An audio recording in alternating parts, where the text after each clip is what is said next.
Assalamualaikum students, I hope you all are fine. I'm your computer teacher and welcome to your online class.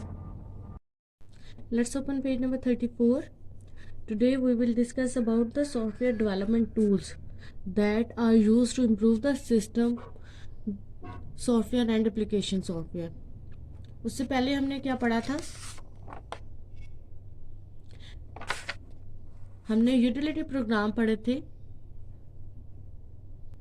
that make the computer system enable to use its task efficiently.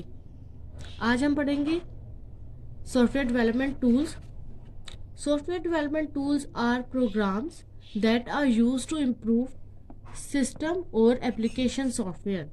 यानी software development tools जो होते हैं वो ऐसे tools हैं जिनकी मदद से हम सिस्टम सॉफ्टवेयर और एप्लीकेशन सॉफ्टवेयर. सिस्टम सॉफ्टवेयर हमने कहा था वो होते हैं जो कंप्यूटर के एज एंड बिल्ट फंक्शन होते हैं किसी भी टास्क को परफॉर्म करने के लिए, वो कहलाते हैं सिस्टम सॉफ्टवेयर. और एप्लीकेशन सॉफ्टवेयर वो होते हैं जो हम खुद अपने कंप्यूटर में जो चीज़ें इंस्टॉल करते हैं अपनी प्रोडक्टिविटी को इंक्रीज करने के लिए. तो उनके यूज़ को जो है इम्प्रूव करती है कौन? System development tools. Let's discuss 3 common types of software development tools. The first is compiler. A compiler is a program that convert instruction in a high level programming language into binary code. Compiler क्या होता है कि हम क्योंकि अपनी language में काम कर रहे होते हैं या किसी और लैंग्वेज में जो काम करते हैं जो कंप्यूटर अंडरस्टैंड नहीं कर सकता, कंप्यूटर सिर्फ बाइनरी कोड को अंडरस्टैंड करता है, तो कंपाइलर एक ऐसा टूल है जो कन्वर्ट करता है इंस्ट्रक्शन को जो हाई लेवल लैंग्वेज में लिखी होती है उनको बाइनरी कोड में. The instruction in programming language are called source code. The converted instruction into binary code are called object code. यानी हम जो अपनी प्रोग्रामिंग लैंग्वेज में प्रोग्राम लिखते हैं तो वो होता है हाई लेवल लैंग्वेज में. तो वो कोड क्या कहलाता है? जो भी इंस्ट्रक्शन या जो भी चीज़ हम लिख रहे होते हैं हाई लेवल लैंग्वेज में वो कहलाती है सोर्स कोड, और जब वो कन्वर्ट हो जाती है बाइनरी में तो वो कहलाती है object code. A set of instruction in binary code is called object file. और इसी तरह बाइनरी कोड की जो फाइल होगी वो कहलाएगी ऑब्जेक्ट फाइल. नेक्स्ट मूव करते हैं. नेक्स्ट पेज पे देखें, आपके पास एक डायग्राम है जहाँ फर्स्ट बना हुआ है सोर्स कोड और सोर्स फाइल. यानी जो कोडिंग हम लिख रहे हैं हाई लेवल लैंग्वेज में वो कहलाएगी सोर्स कोड और वो पूरी फाइल कहलाएगी सोर्स फाइल.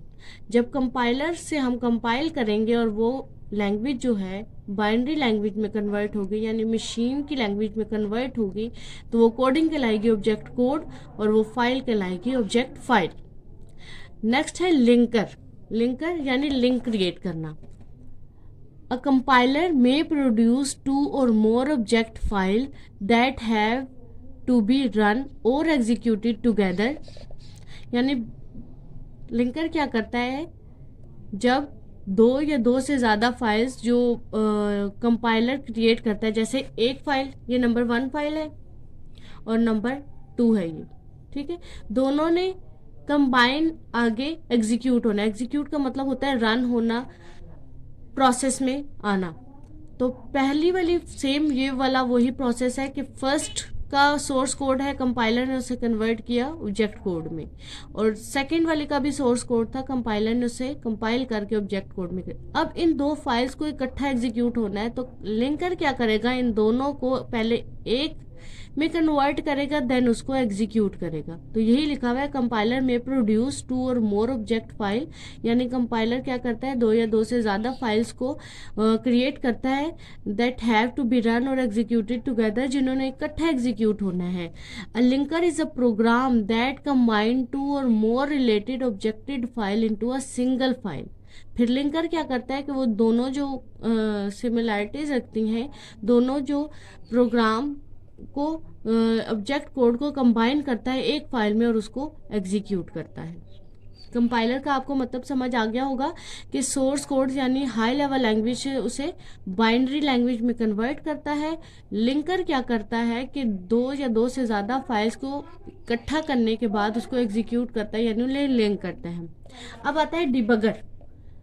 अच्छा, बग और देन डिबगर. बग होते हैं जो हम प्रोग्रामिंग लिखते हुए गलतियां करते हैं, एरर्स करते हैं, उन्हें कहते हैं बग। और जब उन्हें रिमूव किया जाता है तो उस प्रोसेस को कहते हैं डिबगिंग। इसका पढ़ते हैं, the object file created by a compiler might contain some errors. यानी जो फाइल कंपाइलर ने क्रिएट की है कंपाइल करने के बाद ऑब्जेक्ट फाइल, इसमें हो सकता है कि कुछ मिस्टेक हो। सच एरर आर कॉल्ड बग्स। यही मैंने अभी आपको बताया कि वो गलतियां क्या कहलाती हैं, बग्स कहलाती है। A debugger is a program that test object file for bug and remove the bugs. Debugger क्या होता है, वो एक ऐसा प्रोग्राम होता है जो ऑब्जेक्टेड फाइल को, जो कंपाइलर ने क्रिएट किया, उसको चेक करता है और देखता है कि इसमें कौन कौन से मिस्टेक है और देन उन्हें रिमूव करता है। The process of removing error from a program is called debugging. और यही प्रोसेस जो हम पहले तो था इसमें वो गलतियां ढूंढता है, फिर उसके बाद उसको रिमूव करता है, तो वही रिमूविंग का प्रोसेस क्या कहलाता है, डिबगिंग। तो स्टूडेंट आज हमारा चैप्टर नंबर 3 जो है अकॉर्डिंग टू थ्योरी जो है वो कंप्लीट हुआ। तो आज आपका होमवर्क टास्क जो है वो ये है, सबसे पहले आपने लिखना है what is software development tool, then आपने उसकी ये डेफिनेशन लिखनी है। फिर आपने लिखना है व्हाट इज कंपाइलर, कंपाइलर की definition. What is linker, linker की डेफिनेशन। और ये आपने बनानी भी है, आप कलर बेशक ना करें बट ये आपने डायग्राम बनानी है। Then linker and debugger. ये आपका लॉन्ग क्वेश्चन में भी आ सकता है कि what is software development tool and explain development tools. और सेपरेट फॉर्म में भी ये ऐसे आ सकता है, what is debugger, what is linker and what is compiler. तो स्टूडेंट आपने दोनों तरीकों से इसकी तैयारी करनी है, आपने इसको पूरा यहाँ तक याद करना है और अपनी नोटबुक पे कंप्लीट भी करना है। थैंक यू स्टूडेंट, अल्लाह हाफिज़।